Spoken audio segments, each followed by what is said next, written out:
오늘 아침 우리에게 주시는 하나님 말씀은 다니엘 5장 1절로 16절까지의 말씀입니다. 다니엘 5장 1절로 16절까지의 말씀을 봉독하겠습니다. 벨사살 왕이 그의 귀족 1000명을 위하여 큰 잔치를 베풀고 그 1000명 앞에서 술을 마시니라.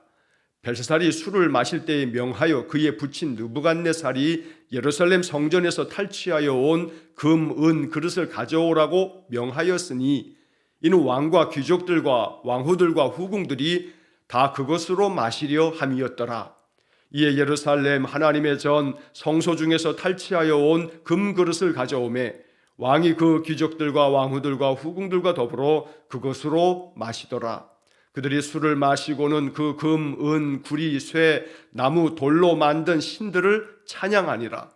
그때에 사람의 손가락들이 나타나서 왕궁 촛대 맞은편 석회벽에 글자를 쓰는데 왕이 그 글자 쓰는 손가락을 번지라. 이에 왕의 즐기던 얼굴빛이 변하고 그 생각이 번민하여 넓적다리 마디가 녹는 듯하고 그의 무릎이 서로 부딪힌지라. 왕이 크게 소리질러 술객과 갈대아 술사와 점쟁이를 불러오게 하고 바벨론의 지혜자들에게 말하되 누구를 막론하고 이 글자를 읽고 그 해석을 내게 보이면 자주색 옷을 입히고 금사슬을 그의 목에 걸어주리니 그를 나라의 셋째 통치자로 삼으리라 하니라.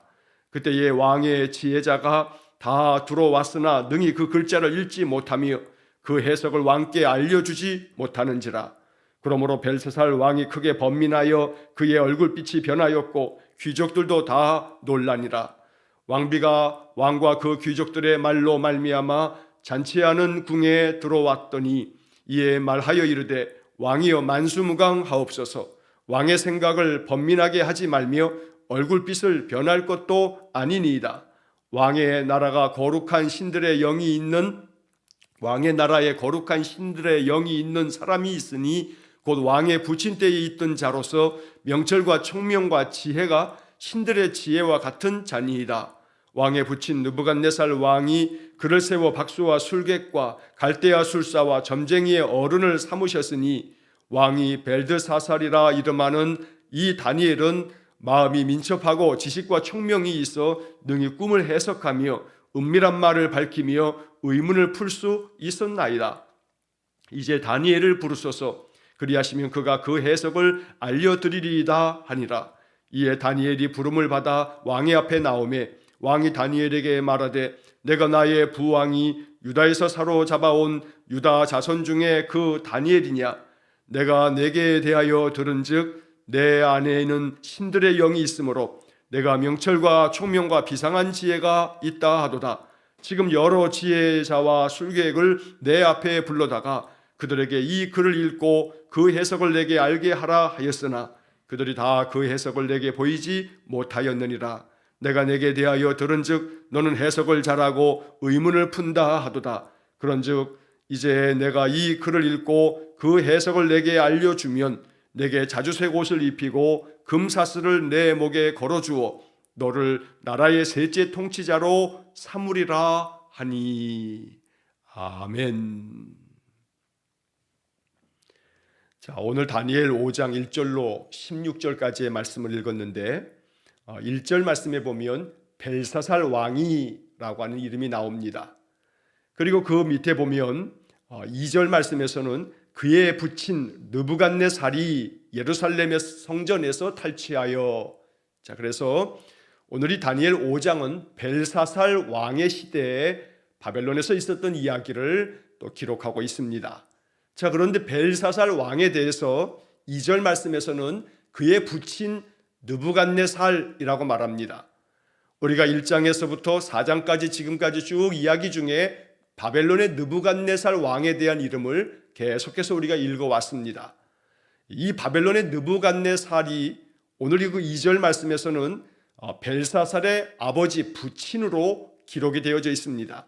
그래서 뒤에서 왕비가 와서 벨사살에게 이야기할 때도 당신의 부친께서 하면서 바로 이 느부갓네살을 부친이라고 이렇게 말하고 있는데 우리 이 개역개정 성경 한글 성경에서 부친이라고 번역되어져 있는 이 단어는 히브리 말로는 이것이 단순히 나의 진짜 그 바로 위에 아버지를 말하는 단어뿐만 아니라 부친이라고 하는 말은 내 아버지와 내 할아버지와 또 그 위에 조상들을 일컬을 때에도 이 똑같은 단어를 사용하곤 합니다.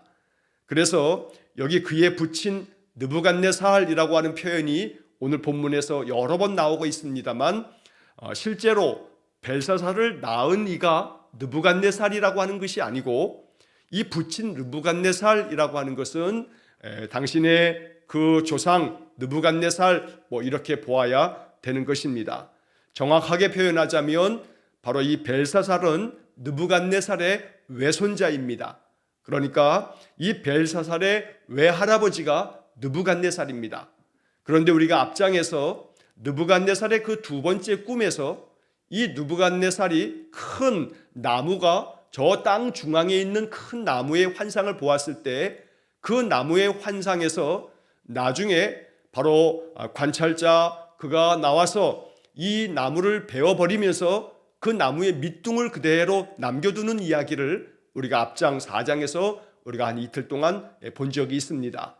자, 그래서 그 나무가 베어지고 밑둥은 남아있지만 그러나 그 나무는 느부갓네살이고 이 느부갓네살이 7해 동안에 그가 많은 고통의 세월을 겪다가 다시금 회복되어질 것에 대한 예언의 말씀으로 느부갓네살의 꿈을 다니엘이 해석해 주었습니다.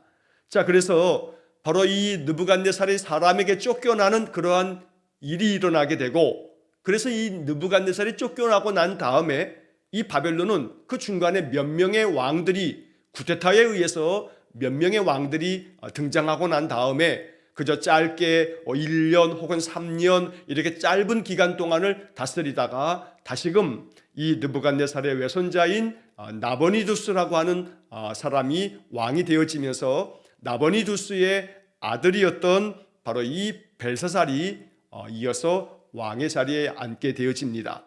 자, 그래서 느부갓네살의 아들이 나버니두스고 나버니두스의 아들이 벨사살입니다. 그래서 이 벨사살의 할아버지격이 바로 느부갓네살이다 라고 하는 그런 이 느부갓네살의 이 족보 관계를 먼저 좀 이해하고 난 다음에 본문의 말씀을 볼 필요가 있습니다.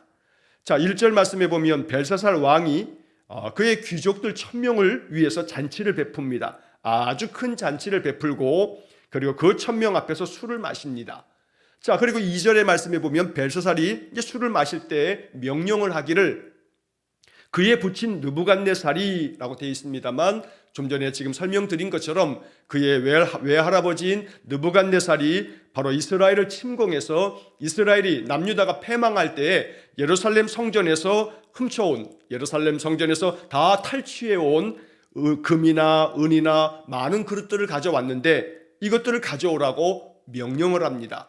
그래서 이 거대한 이 큰 잔치 자리에서 바로 남유다에서 가져왔던 그 예루살렘 성전 안에 있었던 그 기구들 금이나 은이나 또 많은 그런 그릇들을 가져오라 하면서 금 그릇을 가져다가 이것을 술잔으로 사용하는 겁니다.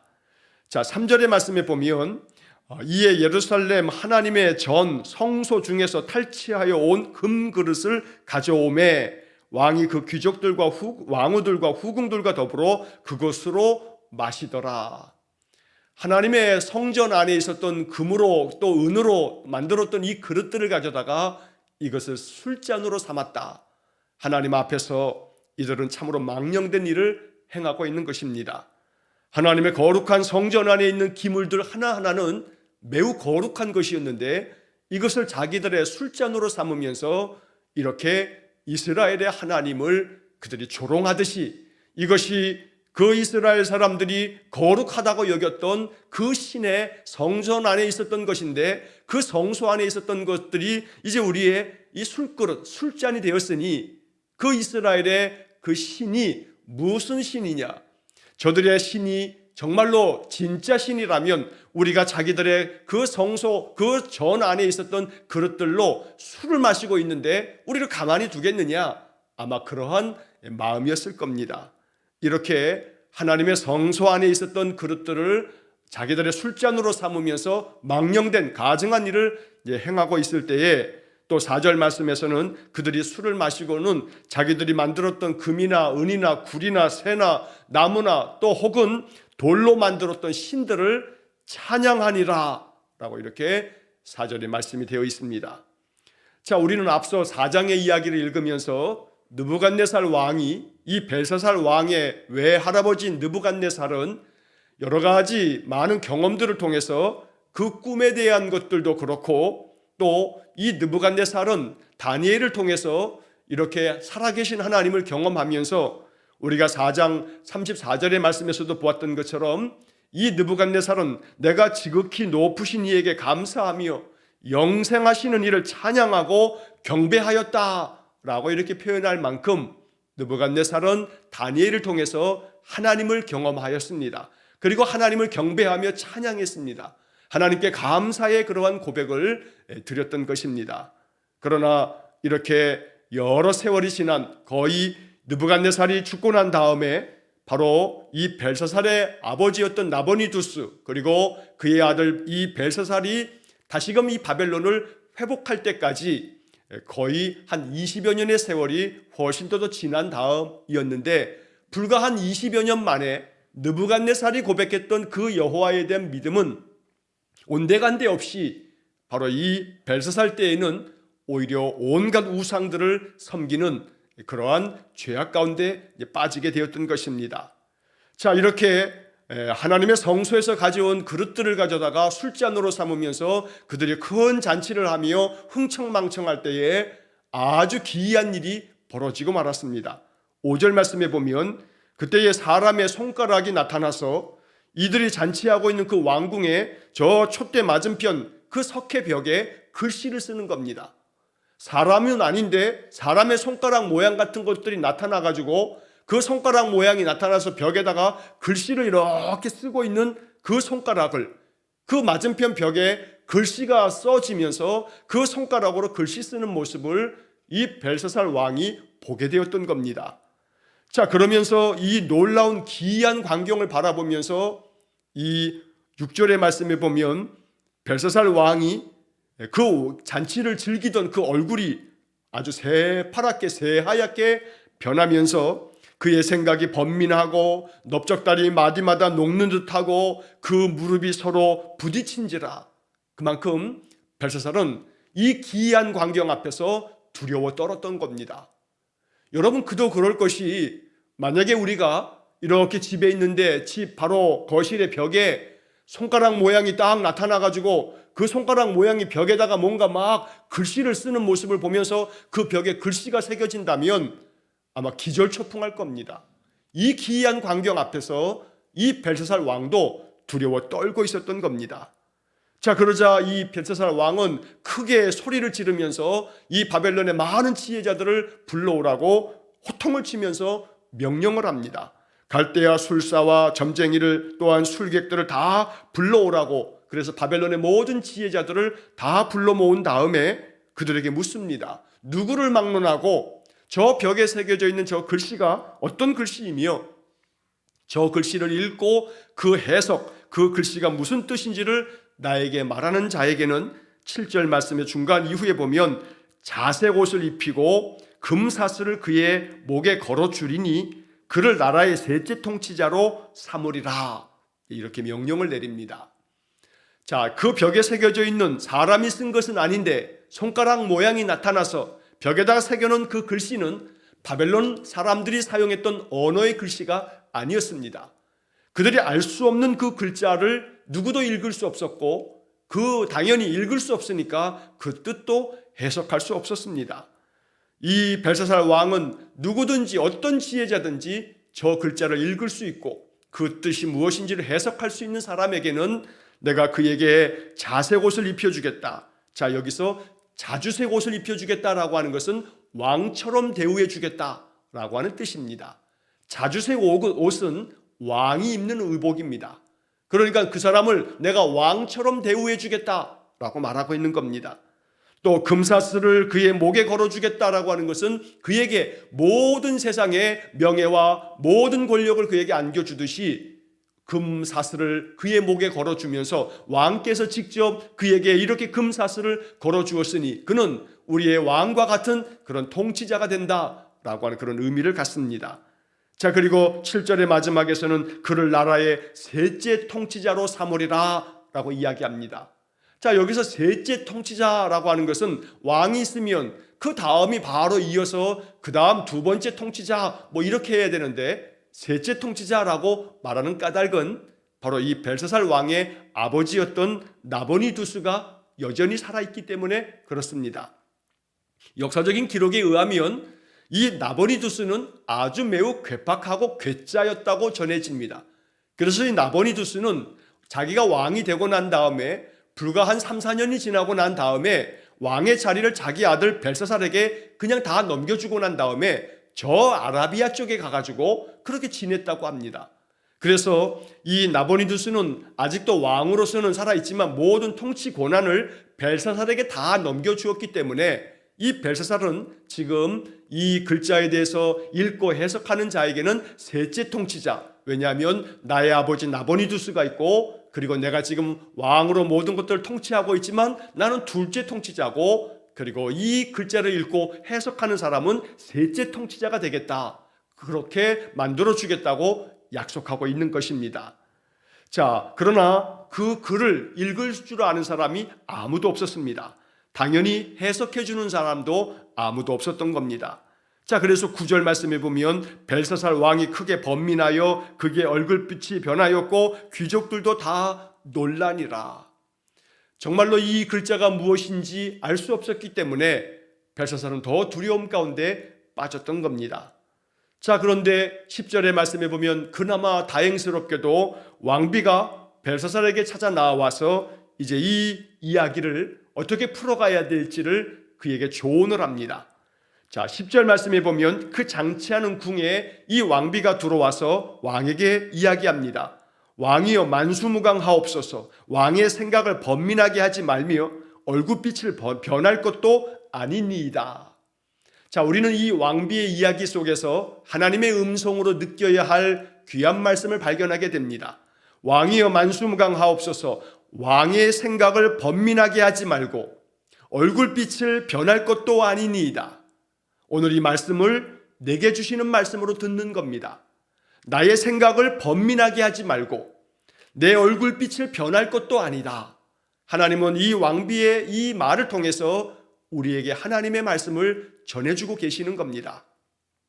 인생에 많은 괴로움들이 있고 당황스러운 일을 만나고 내가 해결할 수 없던 문제들을 앞에서 우리는 우리의 생각이 많은 번민에 빠지게 됩니다.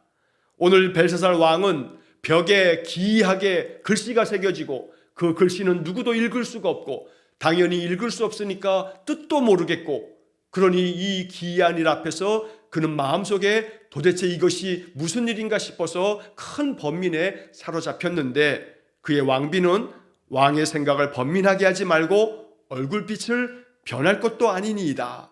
왜냐하면 해법이 있기 때문에 이 글을 읽을 수 있는 자, 이 글의 뜻을 해석할 자가 있다고 지금 이 왕비는 벨사살에게 이야기하고 있는 겁니다. 자, 11절 말씀에 보면 왕의 나라에 거룩한 신들의 영이 있는 사람이 있으니 곧 왕의 부친 때에 있던 자로서 명철과 총명과 지혜가 신들의 지혜와 같은 자니이다. 다니엘을 지금 말하고 있는 겁니다. 느부갓네살 왕께서 다스릴 때부터 느부갓네살의 꿈들을 해석해 주었던 거룩한 신들의 영이 그 안에 있는 사람 다니엘이 있습니다 라고 이렇게 지금 말하고 있는 것입니다. 자, 여기서도 왕의 부친 때에 라고 되어 있는 것은 앞서 시작하면서 말씀드린 것처럼 바로 이 벨사살의 친아버지를 말하는 게 아니라 벨사살의 외조부인 외할아버지인 느부갓네살을 말하는 표현이다, 그렇게 표현되어지는 그런 단어라라고 하는 설명을 드렸고, 다니엘이 거룩한 신들의 영이 있는 사람이다 라고 하는 것은 우리가 앞에 4장에서 몇 차례 반복되어진 그러한 이야기였음을 우리가 보게 됩니다. 하나님의 영이 충만했던 다니엘, 이것이 바로 지금 벨사살의 왕비가 그 다니엘을 기억하고 다니엘에 대해서 이야기하는 겁니다. 그를 말할 때 명철과 총명과 지혜가 신들의 지혜와 같다, 왜냐하면 하나님께서 그에게, 다니엘에게 명철과 총명과 지혜를 부어주셨기 때문입니다. 오늘 우리는 이 말씀을 읽으면서 다니엘에게 하나님 은혜를 주신 것처럼, 명철과 총명과 지혜를 부어주신 것처럼, 하나님의 영이 그 안에 있는 다니엘은 그 하나님의 성령 안에서 명철과 지혜와 총명이 충만했던 사람이었다는 겁니다. 오늘 이 말씀이 우리의 기도의 제목이 되기를 간절히 축원합니다. 하나님, 내 안에 약속하신 보혜사 성령이 충만하게 하시고 보혜사 성령으로 말미암아 내 삶에서 명철과 지혜와 총명이 가득한 그러한 삶을 살게 해주십시오. 오늘 이렇게 말씀 가지고 기도해야겠습니다. 자, 12절 말씀에 보면 왕이 벨드사살이라 이름하는 이 다니엘은 마음이 민첩하고 지식과 총명이 있어 능히 꿈을 해석하며 은밀한 말을 밝히며 의문을 풀 수 있었나이다. 이제 다니엘을 부르소서. 그리하시면 그가 그 해석을 알려드리리이다. 왕비의 조언을 듣고 벨사살은 마음의 안도에 한숨을 쉬었을 겁니다. 그리고 다니엘을 당장에 불러드립니다. 그리고 다니엘이 이 벨사살 앞에 이제 당도하게 됩니다. 자, 오늘 우리는 이 왕비의 역할을 주목할 필요가 있습니다. 왕비로 말미암아 이 벨사살은 다니엘에 대해서 다시 한번 생각하게 됩니다. 그리고 다니엘을 불러서 이 문제를 이제 해결해 갑니다. 자, 이 왕비처럼 필요한 때에 아주 적합한 시간에 꼭 필요한 조언을 그렇게 들려줄 수 있는 그러한 사람. 그래서 벨사살은 자기의 왕비 덕분에 이 문제를 해결해 갈 수 있게 됩니다. 이 왕비의 이름을 우리가 알 수는 없습니다. 그러나 그 왕비로 말미암아 이 벨사살은 그가 섬겼던 모든 우상들은 아무것도 아니며 이제 다니엘을 만나서 다니엘의 해석을 들으면서 다니엘로 말미암아 이제 정말로 참된 신이 누구인지를 그가 이제 만나게 되고 발견하게 되는 것입니다. 자, 13절 말씀에 보면 이제 다니엘이 부름을 받아서 왕 앞에 나옵니다. 다니엘에게 이 벨사살이 이야기를 합니다. 네가 나의 부왕이 유다에서 사로잡아온 유다 자손 중에 그 다니엘이냐? 그리고 14절에서는 내가 내게 대하여 들은즉 내 안에는 신들의 영이 있으므로 내가 명철과 총명과 비상한 지혜가 있다 하도다. 지금 벨사살이 다니엘에게 내가 들은 너는 신들의 그 영이 네 안에 있어서 네가 명철과 총명과 비상한 지혜가 있다고 내가 들었다 라고 이렇게 다니엘을 칭찬하듯 이야기하면서 이 글자에 대해서 모든 바벨론의 지혜자들은 저것을 읽을 수도 없고 해석할 수도 없으니 그런데 너는 비상한 지혜가 있고 총명과 명철이 있다고 하니 이 글이 무엇인지 이 글의 뜻은 무엇인지를 나에게 말하라고 이제 벨사살이 다니엘에게 말하는 것입니다. 16절 말씀에 보게 되면 내가 내게 대하여 들은즉 너는 해석을 잘하고 의문을 푼다 하도다. 그런즉 이제 내가 이 글을 읽고 그 해석을 내게 알려주면 내게 자주색 옷을 입히고 금사슬을 내 목에 걸어주어 너를 나라의 셋째 통치자로 삼으리라. 이렇게 벨사살이 다니엘에게 약속을 합니다.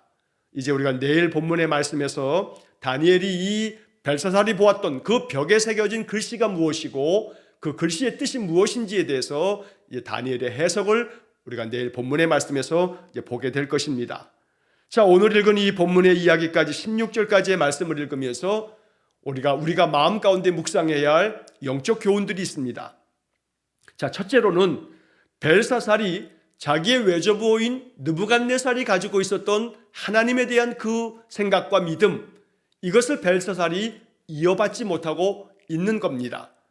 그래서 불과 한 20여 년이 지나고 난 그 어쩌면 짧다면 짧은 기간인데 이 기간 동안에 그 느부갓네살이 고백했던 것처럼 지극히 높으신 이에게 감사하며 영생하시는 이를 찬양하고 그리고 경배한다라고 하는 이 느부갓네살의 마음이 그대로 나보니두스 그리고 벨사살 이렇게 그 다음 때로 이어가지 못하는 겁니다. 그래서 우리는 이 성경의 말씀을 읽으면서 마음 깊이 더 기도하게 됩니다. 내가 가지고 있었던 신앙의 고백이 내 자녀들의 신앙의 고백이 되도록, 내 자녀들의 신앙의 고백이 그 손자 손녀들의 신앙의 고백이 될 수 있도록 이것을 위해서 우리가 늘 기도하는 그런 삶이 되어야 합니다. 사실 이것은 우리가 정말로 더 힘써 기도해야 할 부분입니다. 왜냐하면 우리의 힘으로 되어지지 않는 부분이기 때문입니다. 우리는 성경의 많은 위대한 위인들 중에서 정말로 그 당시에 그 사람은 하나님 앞에서 정말로 선한 왕이고 하나님 앞에서 흠잡을 데 없는 신실한 왕이었는데, 그런데 그 사람이 죽고 난 다음 그의 아들들, 그의 자녀대에 가서는 하나님을 등지는 그런 경우들을 얼마나 많이 보아왔는지 모릅니다.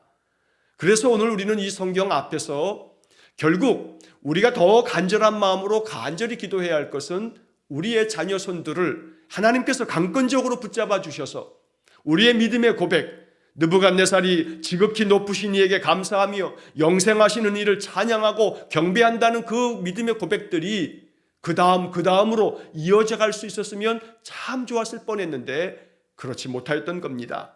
그래서 오늘 우리들이 이 말씀을 읽으면서 하나님, 내게 주신 여호와에 대한 믿음, 내가 경험한 하나님의 은혜, 바로 이것이 우리 자녀들에게도 경험되어지고 이어질 수 있기 원합니다. 그리고 그 자녀의 자녀들에게까지 계속해서 믿음이 계승되어지는 그런 은혜를 꼭 허락해 주십시오. 이렇게 기도할 때에 지금은 당장 그렇게 되어질 것 같지 않아 보여도 우리의 기도에 대해서 하나님 역사해 주실 줄로 믿습니다. 그래서 우리 한 사람 한 사람의 간절한 기도함을 하나님 들으셔서 우리 자녀 손들의 인생 속에 저들이 여호와 하나님 만나고 저들의 입술로 친히 스스로가 여호와에 대한 신앙의 고백 안으로 하나님께로 더 가까이 나아가는 은혜가 있기를 원합니다. 오늘 본문의 말씀 속에서 또 한 가지는 이 왕비의 조언을 바라보면서 우리가 또한 이런 역할을 감당할 수도 있어야겠고, 또 이 왕비처럼 정말로 좋은 조언을 통해서 사람이 바른 길로 이끌어지도록 그렇게 하는 역할이 우리 그리스도인들에게 주어진 귀한 사명이라는 사실도 잊지 말아야겠습니다. 왕비가 오히려 엉뚱한 조언을 해가지고 어떤 신이 있으니 그 신 앞에 가서 물어보라고, 다른 오히려 정말 그동안 듣지도 못한 또 다른 우상을 소개하는 것이 아니라 여호와 하나님의 영이 가득한 다니엘을 이야기함으로써 그 남편 바로 이 왕인 벨사살을 바른 길로 이끌도록 조언하고 있더라는 겁니다. 오늘 이처럼 바로 이 왕비와 같은 지혜로운 마음이 우리에게 있어서 우리가 주변에서 만나는 사람들에게 좋은 조언을 해가지고 그들이 잘 바른 길로 이렇게 나아가 문제를 해결해 갈 수 있도록 왕비와 같은 선한 역할을 감당하는 그런 사명 또한 이 말씀 속에서 묵상해야겠습니다. 무엇보다 중요한 것은 다니엘이 거룩한 신들의 영이 충만하여서 그가 명철과 총명과 비상한 지혜가 있었다는 이 말씀들입니다. 오늘 우리가 기도하면서 하나님, 내가 주님 앞에 날마다 나아갑니다. 하나님 앞에 늘 예배의 삶을 삽니다. 여호와만이 나의 하나님 되십니다. 그러니 주님께서 약속하신 그 보혜사 성령을 내게 충만하게 주셔서 내가 인생을 살아갈 때에 하나님 주시는 명철과 지혜가 충만하도록 은혜를 내려주십시오. 이렇게 주님 앞에 기도하면서 우리의 남은 인생의 모든 삶에서 하나님 주시는 비상한 지혜로 인생을 잘 살아나갈 수 있기를 주의 이름으로 간절히 축원합니다. 기도하겠습니다. 자비로우신 아버지 하나님, 우리의 인생의 삶에서 언제나 여호와 하나님을 경험하고 그 하나님에 대한 믿음과 신앙이 우리 자녀 손들에게까지 계속하여 계승되어지기를 간절히 기도합니다. 하나님, 우리의 기도를 귀 기울여 주시고 하나님 앞에 있는 생명책에 기록하여 놓으셨다. 우리 자녀들의 인생 삶 속에서 하나님 만나는 은혜, 하나님을 여호와 하나님 창조주 하나님 구원자 하나님으로 경험하는 은혜를 또한 허락해 주옵소서. 왕비처럼 사람들을 바른 조언으로 잘 이끌어갈 수 있는 그러한 사명도 우리에게 허락하여 주시고, 무엇보다 여호와의 영이 우리에게 충만하여 명철과 총명과 지혜가 우리 안에 가득하도록 은혜를 내려주셔서 인생의 모든 삶에서 하나님 주시는 지혜로 우리의 모든 삶을 잘 감당해 갈 수 있도록 복을 내려 주옵소서. 한날의 모든 삶을 주님께 의탁하오며 예수님 이름으로 기도하옵나이다.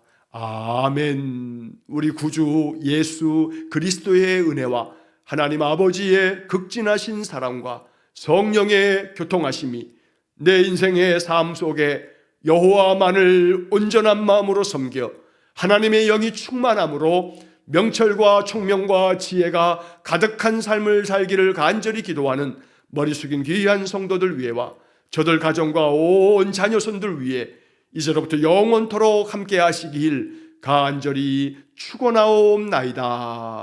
아멘.